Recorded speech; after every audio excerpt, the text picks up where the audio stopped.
everyone, Sabrina from Campbell's Freedom Farm. I was going to do one video in my garden with the circle garden and the tomato cage. It's actually a cattle panel fence that goes, I always plant. But I'm going to break it into two parts. So I'm going to start with the tomatoes because I'm still trying to figure out what I want in my circle gardens. So let me tell you the advantage of this panel. One, it's really tall, it's 5 foot, and it stretches out, and you could put a lot of plants close up because they're going to go upward. And that's great. You could get a lot of plants in here. You also have something that they get climb through, which is perfect. And you could tie them if you need to, especially in the beginning, but after that they just wind through. Very easy. Great option for tomatoes. Now I rotate my tomatoes and peppers. I rotate everything. So this is the first year of them coming back. So last year they were somewhere else. So let's talk about plants. Okay, you're gonna kind of see my head. I'd rather you see the soil. Now this panel is great because I could put this through and straight down, and the panel is already holding it. And then it kind of winds around. Before I put the tomato in, I'm going to add a slow release tomato and vegetable garden. It's a 12-10-5, and just sprinkle some in there. Now I just added that, but should I add a banana peel? I mean, after all, I've heard that you should throw it in. Actually, banana peels are great for tomatoes, but if I throw this in, it takes roughly 2 years for it to decompose. You're better off throwing a crumbled up eggshell. One, slugs hate eggshells because it's too sharp for them.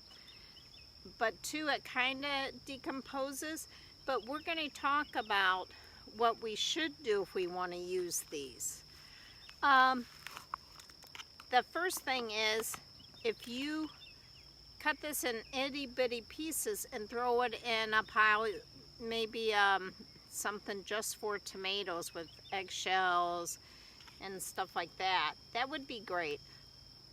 But otherwise, you could blend them. If you blend them, or you could dry the eggshells and turn them into a powder and then add liquid to it and put it in. You're better off with that. The plant will get the nutrients, but it won't get the nutrients. Whoop. Hey, it's getting too windy. It won't get the nutrients until the produce that you're putting in there decomposes.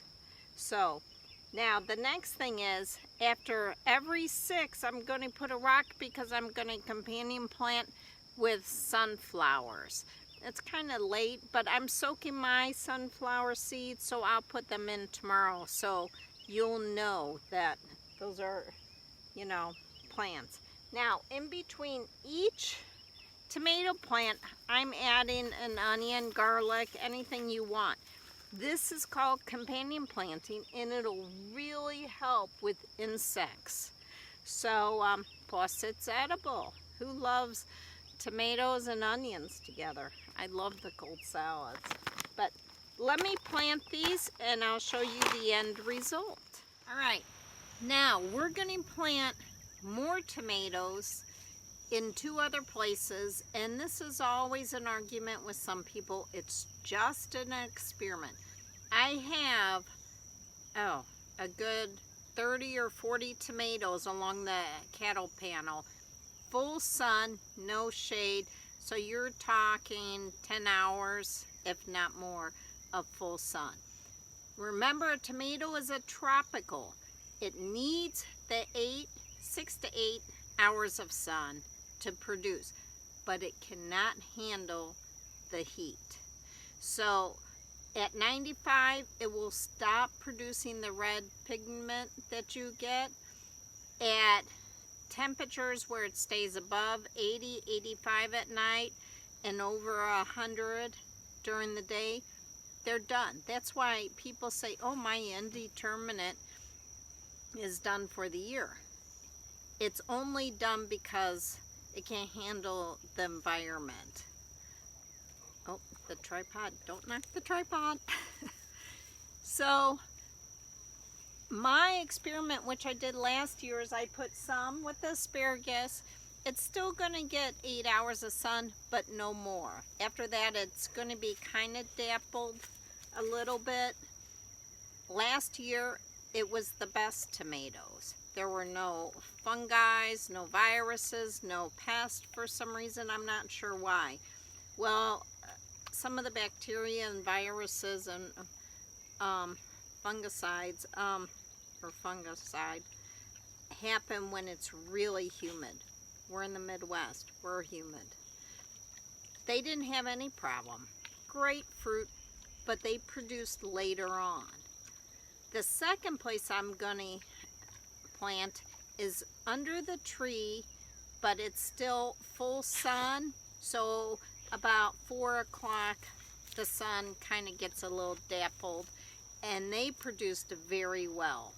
So, you know, they all produced different ways, different times, but it extended the period. So this, I'm just going to put them into the ground and just let them vine. Okay, when I grew these, I bent them like this so they would grow with the trichomes because I knew I was going to plant them. Last year, these were amazing. So I'm just putting them into the ground the same way, except long ways, kind of. Same tomato fertilizer. And then I'm going to companion plant with onions, just like the other ones. And then this will be the second year on this experiment, and we'll see. I noticed a lot climbed some of the asparagus, and others just went, you know, just whatever it wanted. It just grew on the ground. Those were the best tasting, I thought. But, okay, let me finish the rest. Okay, the third place, the sun's coming out. And this is what happens when you take a break for coffee. And this is where I planted them last year. I put this tree in here, well, as a volunteer, and I knew I was going to do this experiment. And when it gets too big, I'll probably just cut it. But I put the tomato cages, and then I put string. They actually grew all the way up here, and they really had some nice fruit. But again, since they're not getting more than 8 hours during the hottest part of the day, they're kind of cool from the shade. It's just the way the sun hits. They did well. So let me plant these. All right, we are inside with a cup of coffee. I got the tomatoes in, but it became brutally hot quickly. So they're in, we're finishing it here. So let's talk care. No matter where I planted the tomatoes, whether they're going to be ground tomatoes, they're going to grow on the ground, or they're going to climb under that tree or on the cattle panel, they all need pretty much the same care except for the water. They all need usually 1 to 2 inches. The myth that if you don't water them, the sweeter they are, I mean, we would have to talk to a soil analysis on that. But, and that's how my dad grew up. And we had great tomatoes, but he also used Epsom salt. But the ones on the cattle panel, they're full sun, at least 10, 12 hours a day. They need more. And I'm gonna mulch them right away after I put the sunflowers in. The other ones that grow on the ground, and that's kind of a new fad now too. I mean, I've been experimenting with it years because in the tropics, that's how a tomato is supposed to grow. It's supposed to spread on the ground and then climb. So that doesn't need as much water. You could actually rot the stem on that. So it's just got to be cool, kind of slightly moist. The ones climbing on the tree, right in the middle, because they have 8 hours of sun. The rest is dappled, and they're a little cool. Feeding them, they need a lot of calcium. So something with calcium, I just use the Expert tomato. Hey, dust out there. And I just do that once a month. But you have to see what your soil looks like. You could test it. Now I'll be excited to see the second year on my experiment. Does a little shade help? Is growing on the ground also very beneficial? And I'll let you know.